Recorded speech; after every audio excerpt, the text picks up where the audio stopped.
سید انیس الحسنین شیرازی صاحب محترم کو کہ وہ ممبر پر تشریف لائیں اور مومنین سے خطاب فرمائیں۔ صلوات پڑھیں باوز بلند۔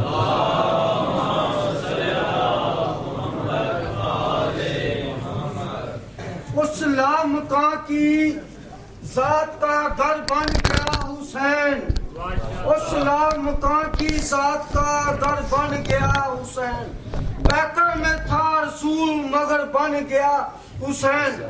یہ صبر و حوصلہ، یہ شہادت ثبوت ہے، ہر دور کے یزید کا ڈر بن گیا حسین۔ اعوذ باللہ السمیع العلیم من الشیطان الرجیم، بسم اللہ الرحمن الرحیم، الحمد للہ رب العالمین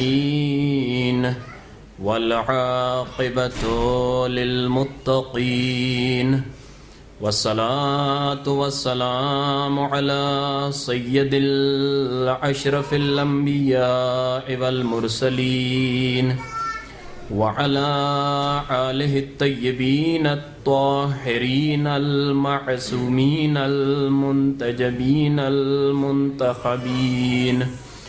اما بعد فقد قال رسول اللہ صلی اللہ علیہ وآلہ وسلم، ان الحسین مصباح الہدی وسفینۃ النجاة، صلوات۔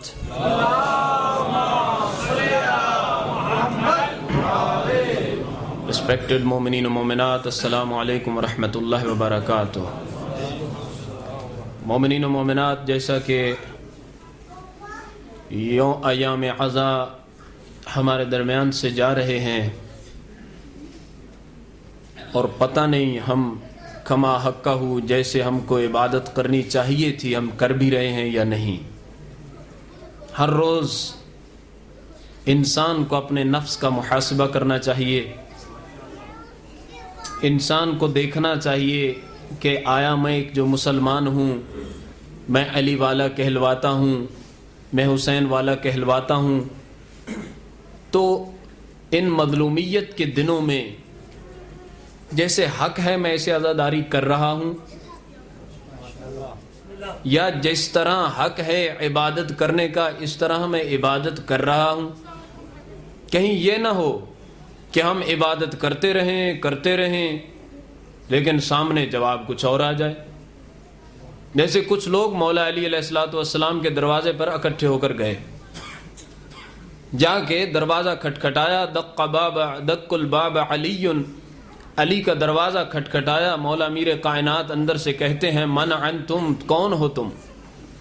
آواز آئی ایک کی آنا میں، مولا امیر کائنات فرماتے ہیں یہ میں تو تجھے لے کے ڈوبی، یہ میں تیرے اندر سے کب نکلے گی؟ دروازہ علی پہ آتا ہے، غلامی کا دعویٰ کرتا ہے، پھر کہتا ہے میں، آج یہ ہم کو بھی میں ہی لے کے جا رہی ہے۔ جب بات کرو مسجد کس نے بنائی؟ میں نے بنائی۔ مسجد کس نے سجائی؟ میں نے سجائی۔ میں نے یہ کیا، میں نے وہ کیا، میں یہ کر دوں گا، میں وہ کر دوں گا۔ ارے اوقات تو دیکھو، اوقات کیا ہے؟ نہیں ہماری بڑی پاور ہے، فلاں ایس پی صاحب میرے ماموں لگتے ہیں، فلاں ڈی آئی جی میرے چاچو لگتے ہیں، میں فلاں زمیندار کا، فلاں شاہ صاحب کا بیٹا ہوں، میں یہ کر دوں گا۔ ارے دیکھو تو صحیح، ہماری تو کوئی اوقات نہیں، ہماری تو کوئی بساط نہیں۔ میں آپ کے سامنے کائنات کے اس تاریخ کے دو بڑے بادشاہوں کا تھوڑا سا ذکر کرتا ہوں۔ ایک صلوات پڑھیے آل محمد کی ذات۔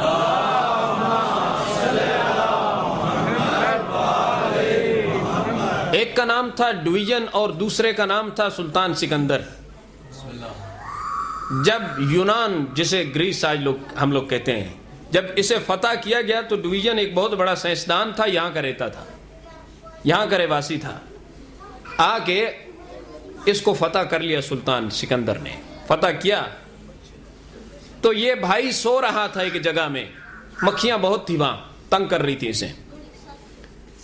سکندر نے آ کے اسے پاؤں کی نوک سے پاؤں مار کے کہا اٹھو، تیرے دیش کو ہم نے فتح کر لیا۔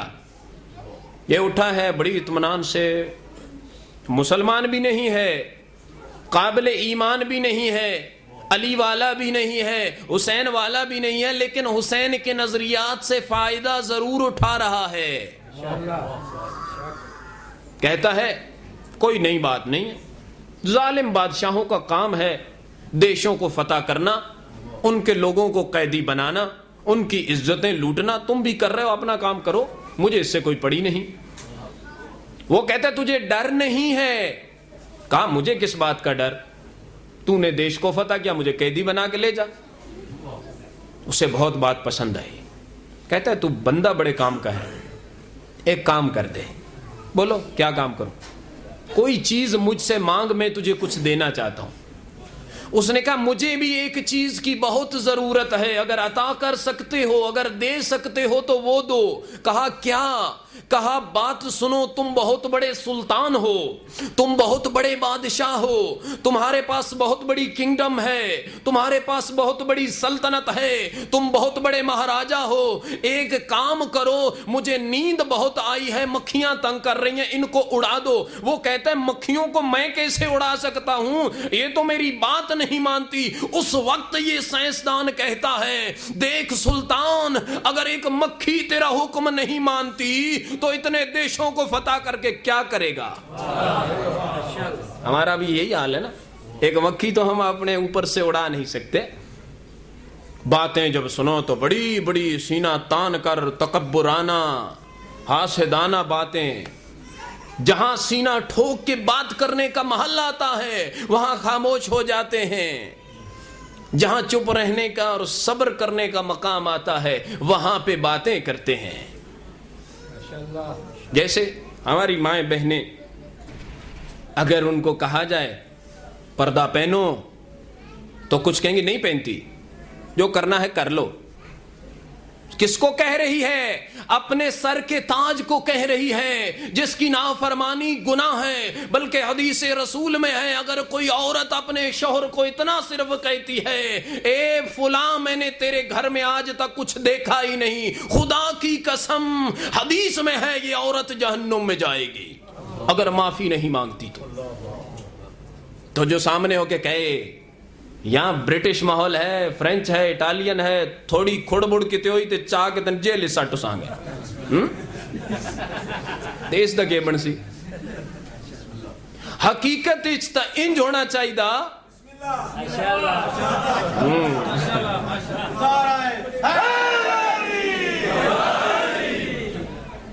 حقیقت انج ہونا چاہی دا بھئی جس وقت اے مزاجی خدا مجازی خدا اس نو آدھا پیا چپ کر کے اپنے گھر بے رو اس ویلے بے ونجے، جس ویلے آدھا اٹھ کھلو اس ویلے اٹھ کھلو وے. لیکن جس وقت ایدہ شوہر اس نو آدھا پردہ لا چھوڑ اس ویلے آدھی میں پونے، جس ویلے آدھی میں پونا اس ویلے وہ آدھا لا چھوڑ. یعنی الٹا کام اتھے چل دا. الٹا جہاد کس دا نام ہے؟ جہاد تلوار لے کے میدان صفین چترن دا نام نہیں. جہاد صرف علی دی رکاب جنگ کرن دا نام نہیں. عورت واسطے سب تو وڈا جہاد اے ہے جدو شوہر آکھے پردہ لا چھوڑ اے بے حیا منزل دے وچ، بے حیا محفل دے وچ آونج، ادو سامنے آکھے طلاق دینا تے تلی تے رکھ، نہیں تے بے شک میں نو پڑھو نو بیٹھ.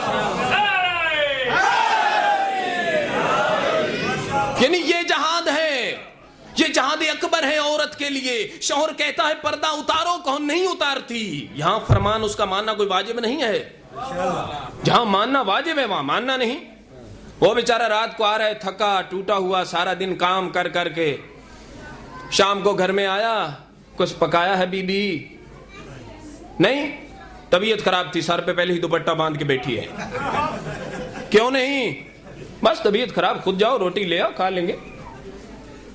اب یہ جو اس کے ساتھ کر رہی ہے یہ جہاد نہیں بلکہ ظلم ہے. اس کے ساتھ نہیں بلکہ اپنے نفس پہ ظلم ہے.